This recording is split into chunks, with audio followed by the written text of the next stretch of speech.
എൻ്റെ ഉള്ളിൽ കരയുമ്പോഴും പുറമെ ഞാൻ ചിരിക്കാറുണ്ട്. ഒരുപാട് അനുഭവങ്ങൾ, ദുരനുഭവങ്ങൾ താഴ്ന്നിട്ട് വന്നവനാണ് ഞാൻ. ഈ ഇത്രയും പ്രായത്തിനുള്ളിൽ വേദന എനിക്കുണ്ട്. ഞാൻ അവിടെ കിടന്ന ഓരോ ദിവസവും. ഇരുട്ടിൽ നിന്ന് വെളിച്ചത്തിലേക്കുള്ള MJ ജോസഫിന്റെ യാത്രയ്ക്ക് വേണ്ടി വന്നത് 285 ദിവസമാണ്. ദൈർഘ്യമേറിയ 285 ദിനരാത്രങ്ങൾ. ആലപ്പുഴ നഗരത്തിലെ ഒരു എയ്ഡഡ് സ്കൂളിലെ സുരക്ഷാ ജീവനക്കാരനായിരുന്നു 75-കാരൻ. അയൽവാസിയായിരുന്ന സ്കൂൾ വിദ്യാർത്ഥിനിക്ക് വിവാഹിതനായ യുവാവുമായുള്ള അടുപ്പം ജോസഫ് കണ്ടെത്തി.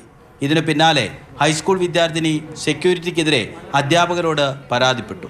2022 ഓഗസ്റ്റിൽ നോർത്ത് പോലീസ് പോക്സോ ചുമത്തി ജോസഫിനെ ജയിലിലാക്കി. ഈ കുട്ടിക്ക് അങ്ങനെയുള്ള അറിവില്ലായിരുന്നായിരിക്കും. അങ്ങനെ വരുമെന്നൊക്കെ ഉണ്ടെങ്കിൽ അവൾ പറയുമെന്ന് എനിക്ക് തോന്നുന്നില്ല. എൻ്റെ പേര് പറയുമെന്ന് തോന്നുന്നില്ല. അവനാണ് ഫ്രോഡായിരുന്നു, അത് സാറിനും അറിയായിരുന്നു. അവനാണ് പറയിപ്പിച്ചതെന്ന്, അതെല്ലാം വേറെ വഴിയില്ല. വിചാരണ വേളയിൽ പെൺകുട്ടി തന്നെ മൊഴി തിരുത്തി.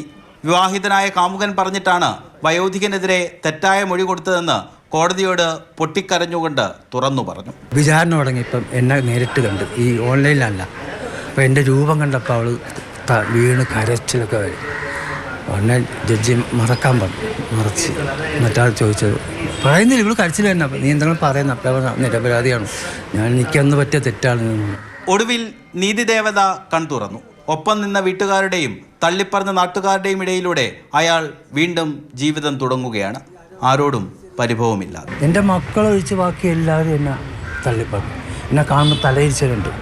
ഒരു കൊച്ചു പറഞ്ഞാണ് ഞാൻ ഈ ലാമിച്ചിറങ്ങിയപ്പോഴൊന്നും 7 മണിയായി. കൊച്ചു ഓടിക്കുമോ നേരെ കാണുന്ന വീട്ടിലെ ചേട്ടനാണ് ഇല്ല.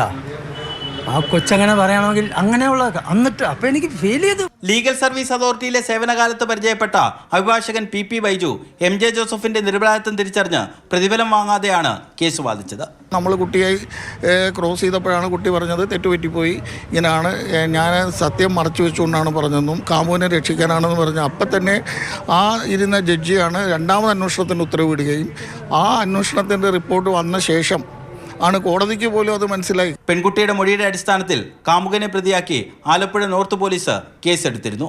ഇതിന്റെ വിചാരണ ചെങ്ങന്നൂർ പോക്സോ കോടതിയിൽ അധികം വൈകാതെ ആരംഭിക്കും. രഘുനാഥ് നാരായണൻ, മാതൃഭൂമി ന്യൂസ്, ആലപ്പുഴ.